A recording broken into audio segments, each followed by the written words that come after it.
नमस्कार साथियों, study time में आप सभी का स्वागत है। वीडियो बनने में लेट हुआ। साथियों, मैं आपको बता दूं कि 1 फरवरी को मेरा एक्सीडेंट हो गया था और मेरे स्पाइनल कॉर्ड में फ्रैक्चर पाया गया, तो इस वजह से मैं वीडियो नहीं बना सका। अब मैं ठीक हूं और अंतर्राष्ट्रीय राजनीति के पटल पर पुनः एक बहुत बड़ी घटना घटी है, जिससे आप सभी लोग वाकिफ़ हैं कि रूस ने यूक्रेन पर हमला कर दिया है, युद्ध चल रहा है। इसके पहले भी मैंने आपको एक वीडियो बनाया था जब तालिबानी शासन ने बलात् अफ़गानिस्तान पर कब्जा कर लिया था। तो तालिबानी शासन का चरित्र मैंने आपको बताया था और उससे महिलाओं पर और पुरुषों पर पड़ने वाले जो वहाँ की जनता है उस पर क्या प्रभाव पड़ेगा, उस पर मैंने आपको वीडियो बना के तमाम सारी बातें बताई थी। आज ये पुनः इंटरनेशनल पॉलिटिक्स में ये घटना घटी है। रूस ने अटैक किया है यूक्रेन पर। क्या वजह है युद्ध की, कौन सही है कौन गलत है, इस पे आज हम आपको ऐसी जानकारी देंगे जो अमूमन आप अखबारों में आपको नहीं मिलेगी, आपको चैनल्स में नहीं मिलेगी। अपने अपने हिसाब से सब कुछ दिखाते हैं, लेकिन आज उसकी जड़ बुनियाद से हम आपको जानकारी देंगे और बहुत संक्षेप में जानकारी देंगे। तो बने रहिए वीडियो के साथ। किसी चीज़ का जब हम अध्ययन करते हैं तो हम सबसे पहले उसकी जड़ में हमको जाना चाहिए। चैनल्स आपको ये बताते हैं कि आज क्या हुआ, आज हमला किया, कहाँ किया, काहे से हमला किया, ये आपको जो हो रहा है वो दिखाते हैं। लेकिन जो हो रहा है उसकी बुनियाद कहाँ से पड़ी, उसकी जड़ कहाँ से है, वो चीज़ यहाँ समझनी चाहिए। तभी हम कौन सही है कौन गलत है इसका फैसला कर सकते हैं। देखिए, अब शुरू करते हैं। यूक्रेन, आप लोग शीत युद्ध का नाम आप लोगों ने सुना होगा। मैंने बहुत सारे वीडियो शीत युद्ध पर बनाए हुए हैं। शीत युद्ध 1945 से 1990 तक चला, 45 सालों तक शीत युद्ध चला। और ये शीत युद्ध पूर्व सोवियत संघ और अमेरिका के बीच में जो विचारधारा की लड़ाई थी, उसके बीच में विचारधारा की लड़ाई के रूप में ये चला।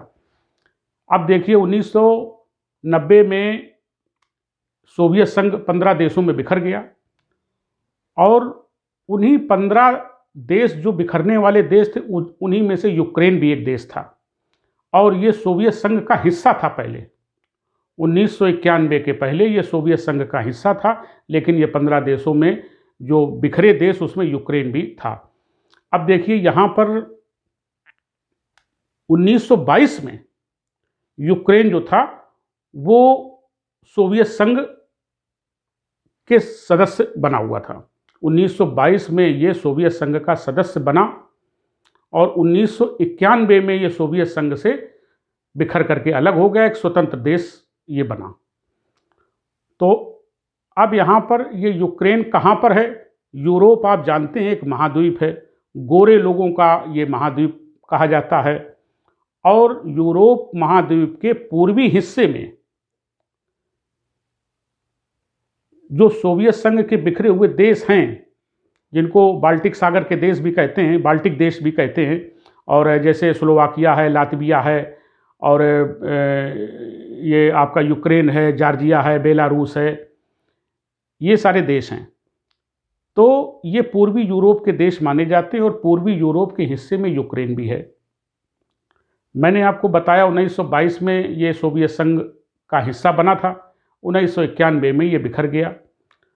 और इसका जो सबसे बड़ा शहर है, जो इसकी राजधानी है, वो कीव है और वहाँ पर लगभग 30 लाख की आबादी वहाँ पर है। सबसे बड़ा शहर है, वही इसकी राजधानी भी है। और इसकी मुद्रा जो है वो रिवनिया के नाम से जानी जाती है और इसको यूएच शॉर्ट में कहते हैं, UAH। तो एक UAH यानी वहाँ की एक मुद्रा बराबर भारतीय रुपए की तुलना अगर की जाए तो 2 रुपया 52 पैसे ये थी। अभी कुछ दिन पहले की बात है। आज क्या है, निश्चित रूप से घटी होगी, युद्ध चल रहा है। तो जब सामान्य अवस्था की मैं बात कर रहा हूँ तो 2 रुपये 52 पैसे इंडिया का और 1 UH यूक्रेन का ये था। तो आप यहाँ से समझ सकते हैं कि ज़्यादा डिफरेंस नहीं है पैसे में। और वहाँ की डॉक्टरी की पढ़ाई हो या इंजीनियरिंग की पढ़ाई, वहाँ पर विशेष तौर से जो डॉक्टरी की पढ़ाई है वो वहाँ पर काफ़ी कम फीस है। तो यहाँ के जो भारतीय छात्र हैं वो भारी मात्रा में वहाँ पढ़ाई करने जाते हैं और वो कम पैसे में, यहाँ की तुलना में प्राइवेट अगर वो एमबीबीएस करेंगे तो बहुत उनका पैसा लगेगा, वहाँ बहुत कम पैसे में वो एमबीबीएस कर लेते हैं क्योंकि वहाँ की फ़ीस बहुत कम है और रुपए का भी अगर आप कंपैरिजन करें जैसा कि मैंने बताया तो वो भी बहुत ज़्यादा डिफरेंस नहीं है। तो इसीलिए लगभग 18 से 20 हज़ार भारतीय छात्र वहाँ पर पढ़ाई कर रहे थे। तो ये रुपए का मैंने बताया। अब सबसे बड़ी बात ये है कि इसकी चवद्दी पे ज़रा निगरानी कर लेते हैं कि यूक्रेन की चवद्दी, यानी चवद्दी का मतलब ये है कि इसके चारों तरफ कौन कौन से देश हैं। तो सबसे पहले इसकी उत्तरी सीमा देख लें। तो यूक्रेन की उत्तरी सीमा में बेलारूस है, जॉर्जिया है, पोलैंड है। इसके बाद इसकी दक्षिणी सीमा में अगर हम जाएंगे तो काला सागर है। इसके पूर्व की सीमा साढ़े 400 किलोमीटर की है और इसकी पूर्व की सीमा में रूस है और इसकी पश्चिम की सीमा में हंगरी है। तो 450 किलोमीटर की जो सीमा है वो बहुत बड़ी सीमा है, वो रूस से सटी हुई है और दक्षिण में काला सागर है। ऊपर जो बेलारूस और जॉर्जिया है उत्तर में, वो रूस का ही समर्थन करते हैं। देखिए चवद्दी मैंने इसलिए बताई है क्योंकि रूस घेराबंदी करेगा, अभी घेराबंदी करेगा तब इसका महत्व ज़्यादा बढ़ जाएगा क्योंकि इसकी भौगोलिक परिस्थिति का आकलन जब तक हम नहीं करेंगे कि कहाँ पर बसा है और इसके अगल बगल कौन कौन से देश हैं और उनका चरित्र कैसा है और वो रूस के प्रति कैसा व्यवहार रखते हैं, ये समझना बहुत ज़रूरी है। तो मैंने आपको चवद्दी बताई। अब यहाँ आप जो इसके चारों तरफ देश बसे हुए हैं, यहाँ आप देखिए कि 450 किलोमीटर सीमा लगी है किसकी? रूस की। किसी भी देश के शासक को अपनी विदेश नीति का निर्धारण जब वो करे तो अपनी भौगोलिक परिस्थिति को ध्यान में रख करके करना चाहिए और देश करते भी हैं। और जो देश अपनी विदेश नीति का निर्धारण भौगोलिक परिस्थिति को ध्यान में रख के नहीं करते हैं, उन्हें आगे बड़ी दिक्कतों का सामना करना पड़ता है, जैसा कि यूक्रेन कर रहा है। तो आइए, मैंने आपको भौगोलिक स्थिति का चारों तरफ उसके कौन कौन है ये मैंने बताया।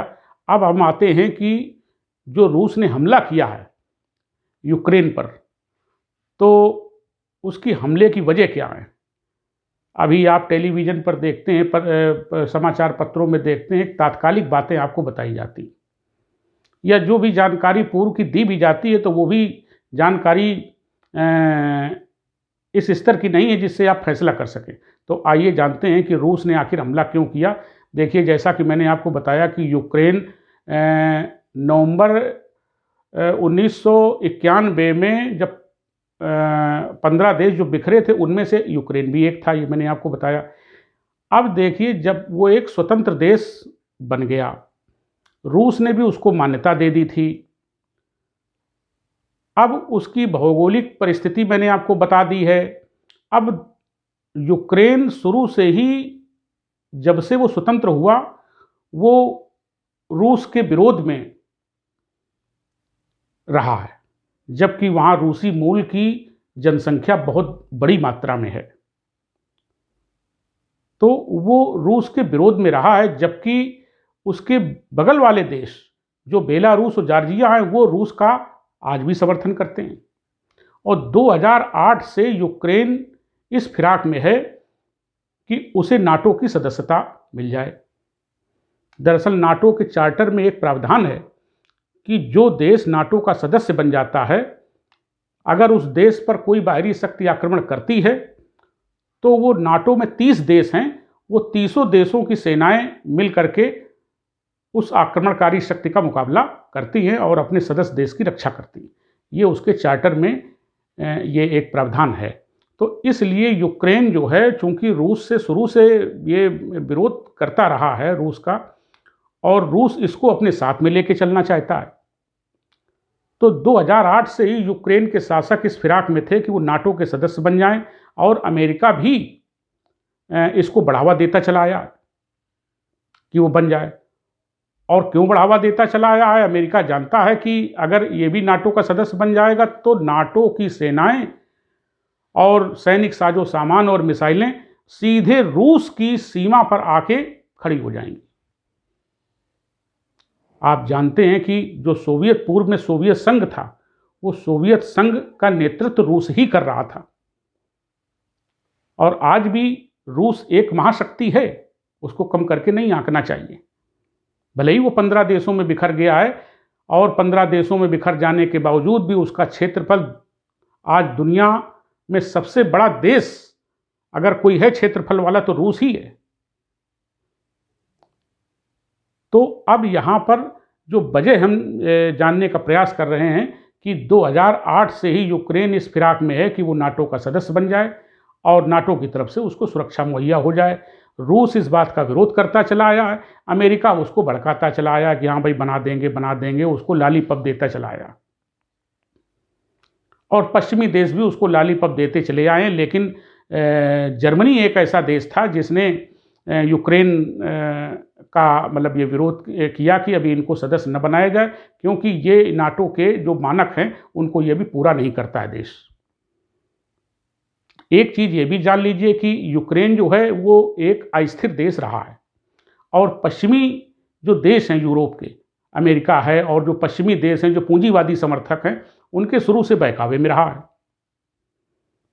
जबकि उसकी भौगोलिक स्थिति ऐसी नहीं है कि वो बहकावे में आए, उसे रूस के साथ मिलकर के चलना चाहिए, और रूस उसका सहयोग भी करता है।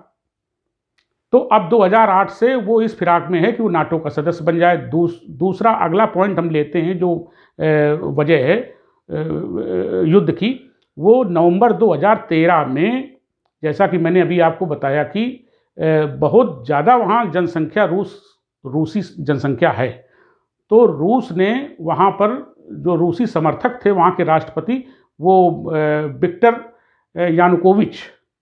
विक्टर यानुकोविच रूसी समर्थक थे, वो यूक्रेन के राष्ट्रपति बने। लेकिन कीव की जनता ने उनका भारी विरोध किया, और वो विरोध करती रही, और एक परिस्थिति ऐसी आ गई कि जान पर आ गई। तो वो 2014 में मतलब वहाँ से भाग करके और रूस में उन्होंने शरण लिया करके उनको बेदखल कर दिया गया, और रूस में उन्होंने शरण ली। ये बात रूस को बड़ी नागवार लगी, और इसका पलटवार करते हुए 2014 में ही रूस ने क्रीमिया पर हमला कर दिया। क्रीमिया एक काला सागर में के तट पर स्थित एक शहर है जो यूक्रेन का है, और क्रीमिया पर उसको आक्रमण करके वो क्रीमिया को रूस में मिला लिया, ये पलटवार करते हुए। तो देखिए यहाँ से भी ये विवाद मतलब जो है यूक्रेनी शासकों के बीच में पैदा हो रहा है। तो वहाँ जो शासक बना उसको शरण लेनी पड़ी रूस में, वो वहाँ की जनता चाहती नहीं थी, वहाँ के जो पूर्व के शासक थे वो ये नहीं चाहते थे।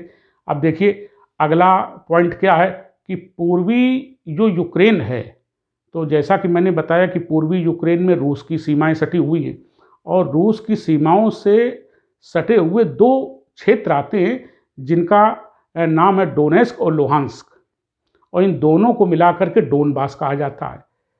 आपने भूगोल पढ़ा होगा या आपने सिविल सेवा की तैयारी की होगी तो डोनबास का नाम सुना होगा कि ये विश्व प्रसिद्ध कोयला क्षेत्र है,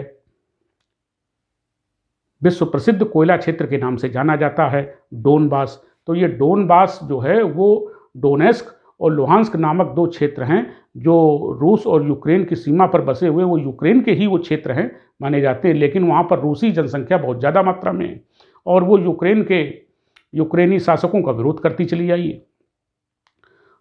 तो वो क्षेत्र भी तटवर्ती, वहाँ पर रूसी जनसंख्या, वो वहाँ के शासक को अपना शासक नहीं मानते और विरोध करते हैं। जब विरोध करते हैं तो ये नरसंहार शुरू से ही मतलब होता चला आया है।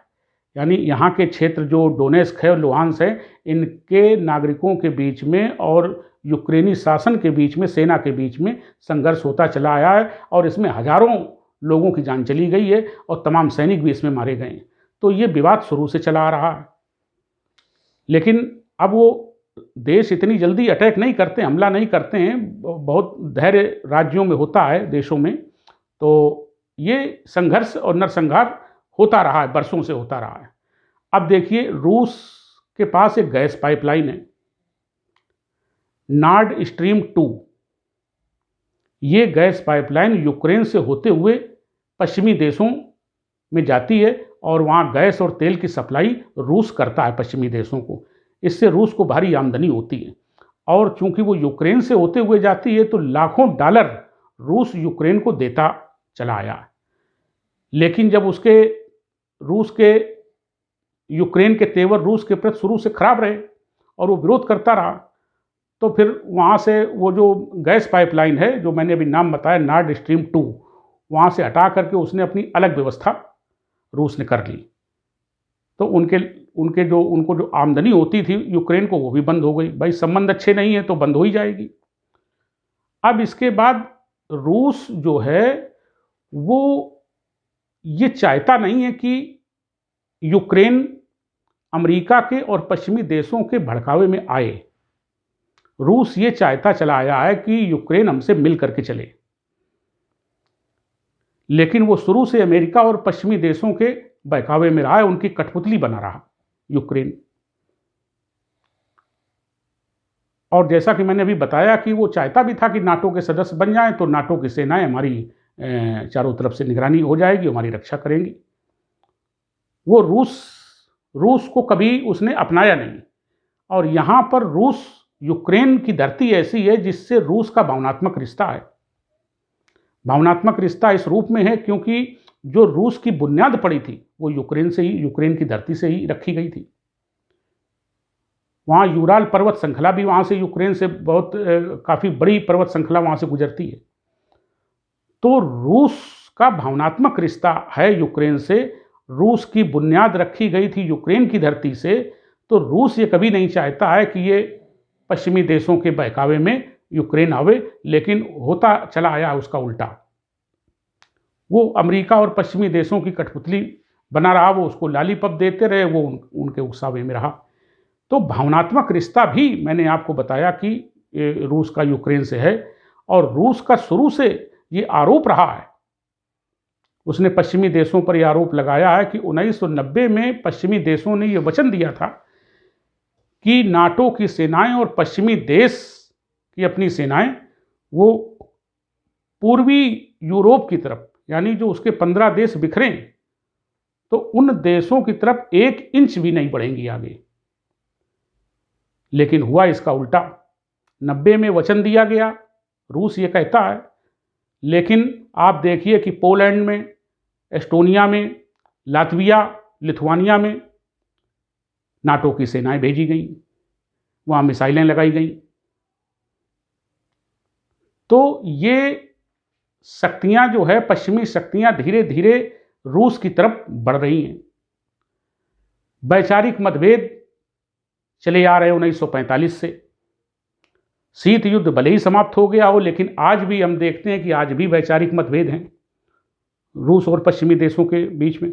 तो रूस इस चीज़ को कभी स्वीकार नहीं करेगा कि नाटो की सैन्य सेनाएं उसकी तरफ तेजी से आगे बढ़ें। अब देखिए 97 में ये सदस्य बनाए गए, जो 15 देशों में बिखरे हुए थे, एस्टोनिया था, लातविया था, लिथुआनिया था, पोलैंड था, ये नाटो के सदस्य बन गए। जब नाटो के सदस्य ये बन गए तो नाटो की सेनाएं आके इनकी सीमा पर लग गईं, तो ये और नज़दीक आ गई रूस के। रूस को इस चीज़ को बुरा लगा और रूस इसीलिए आरोप लगाता है, और जो वचन दिया था उस वचन को तोड़ दिया। तो ये सारी वजह रही हैं, ये वजह वर्षों से चली आई हैं, और ये मामला इतना गहराता चला गया, और उसका जो रवैया है यूक्रेन का, वो पश्चिमी देशों की तरफ है, अमेरिका की कठपुतली है, और वो इसी फिराक में है कि नाटो की उसकी सदस्यता मिल जाए। अगर नाटो की सदस्यता वो हासिल कर लेता है तो नाटो की सेनाएं रूस की सीमा पर आ जाएंगी। और रूस भी एक महाशक्ति रहा है, और कोई भी महाशक्ति इस चीज़ को इस चीज़ को गवारा नहीं करेगी, इस चीज़ को स्वीकार नहीं कभी करेगी। ये एक स्वाभिमान की बात होती है। यही बात अगर अमेरिका पर कर दी जाए कि वहाँ रूस जो है अपनी मिसाइलें लगा दे, जाकर क्यूबा में मिसाइलें शीत युद्ध के दौरान लगाई गई थी और क्यूबा से सीधे टारगेट किया जा सकता था अमेरिका को, तो अमेरिका को कितना बुरा लगा था, और वो शीत युद्ध की चरम पराकाष्ठा मानी जाती है। तो अगर रूस हमला कर रहा है यूक्रेन पर, तो वो अंतर्राष्ट्रीय कानूनों का उल्लंघन कर रहा है, दूसरे देश की संप्रभुता का सम्मान नहीं कर रहा है। अगर ये बात सही है तो फिर 1990 और 91 में जैसे शीत युद्ध की समाप्ति हुई, अमेरिका ने इराक पर हमला किया था। तब भी हम ये कह सकते हैं कि अमेरिका ने खुलेआम अंतर्राष्ट्रीय कानूनों की धज्जियां उड़ाई थी। इराक पर हमला करके वहाँ उसके सद्दाम हुसैन के शासन को उखाड़ फेंका गया और वहाँ पर अपनी कठपुतली सरकार बनाई गई, और वहाँ पर जो तेल के कुएं हैं वहाँ से अमेरिका ने बहुत भारी मात्रा में फ़ायदा उठाया। तो अगर रूस अंतर्राष्ट्रीय कानूनों का हमला कर रहा है तो अमेरिका 1991 में क्या कर रहा था इराक में, और जहाँ चाहता है वहाँ हमला कर देता है। सीरिया में हमला किया अभी कुछ समय पूर्व।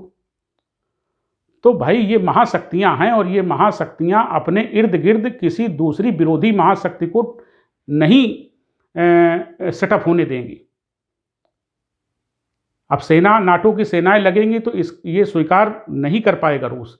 इसलिए यूक्रेन के राष्ट्रपति जो है वो एक युद्ध की आइडियोलॉजी होती है, युद्ध की एक आदर्श स्थिति होती है। उस आदर्श स्थिति में शासक ये कहता है कि हम मरते दम तक अपनी धरती नहीं छोड़ेंगे, हम मरते मर जाएंगे, झुकेंगे नहीं।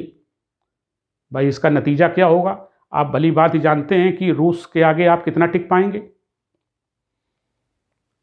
आप रूस की बराबरी में क्या हैं। यूक्रेन इस चक्कर में रहा कि हमारी मदद के लिए अमेरिका आएगा, और अमेरिका उसको वचन भी देता रहा कि तुम चिंता मत करना और हम तुम्हारी रक्षा करेंगे। और जब रूस ने हमला कर दिया तो अमेरिका ने अपनी सेनाएं नहीं भेजी, न नाटो की सेनाएं भेजी, और केवल प्रतिबंध लगाने तक सीमित रह गया, पल्ला झाड़ लिया। तो ये यूक्रेन के शासक को ये अपने चारों तरफ बेलारूस कैसा देश है, जॉर्जिया कैसा देश है, ये रूस समर्थित देश हैं, ये आपके किनारे पे बसे हुए हैं।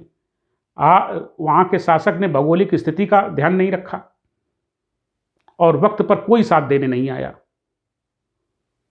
तो भौगोलिक स्थिति को ध्यान में रख करके विदेश नीतियों का निर्माण किया जाता है और उनका अनुपालन किया जाता है, और इस चक्कर में रहे कि हमारी मदद करने सब लोग आएंगे, मदद करने आएंगे पश्चिमी देश। कोई नहीं आया। आज अरबों खरबों की संपत्ति स्वाहा हो गई, नष्ट हो गई। इसका जिम्मेदार कौन है? और वहाँ का शासक हट पर अड़ा हुआ है कि नहीं, हम मरते मर जाएंगे, हम लड़ेंगे, हम झुकेंगे नहीं। ये कौन सी भाई, अगर ये एक आदर्श स्थिति कही जाती है, लेकिन आप व्यवहार की राजनीति कर रहे हैं, आप व्यवहारिक हैं। आपको आगे आना चाहिए और बातचीत करनी चाहिए, रूस से बातचीत करनी चाहिए। ये जो भयंकर जनहानि हो रही है, ये जो अरबों खरबों की पूंजी नष्ट भ्रष्ट हो रही है, इसे रोकना चाहिए। ये याद रखना चाहिए कि अगर मनुष्य हैं, अगर मानव जाति है, तभी तो राजनीति आप करेंगे। नहीं, कहाँ राजनीति करेंगे जाके? जब मनुष्य ही नहीं होंगे, जब मानव की क्षति हो जाएगी, हानि हो जाएगी, तो राजनीति कहाँ करेंगे जाके? इसलिए ये युद्ध का रास्ता छोड़ करके रूस कोई बराबरी का देश नहीं है यूक्रेन का। यूक्रेन रूस के सामने कुछ भी नहीं है। ये तो गनीमत है कि आज युद्ध का 11वां दिन है, नहीं तो पश्चिमी देश ये आंकड़ा लगा रहे थे कि ज़्यादा से ज़्यादा 6 दिन या 7 दिन में खेल खत्म हो जाएगा। तो थोड़ा खिंच रहा है, लेकिन कब तक एक शेर के सामने एक बकरी मतलब खैर मनाएगी अपनी? तो ये शासक को सोचना चाहिए और बातचीत के लिए आगे आना चाहिए और बातचीत को अंजाम देना चाहिए। और जो भयानक जो जनहानि हो रही है, जो अरबों खरबों की संपत्ति नष्ट भ्रष्ट हो रही, उसे बचाना चाहिए और नए सिरे से यूक्रेन को बचाने का प्रयास करना चाहिए। तो साथियों, इसी के साथ मैं अपनी वाणी को विराम देता हूँ। फिर मिलेंगे। नमस्कार।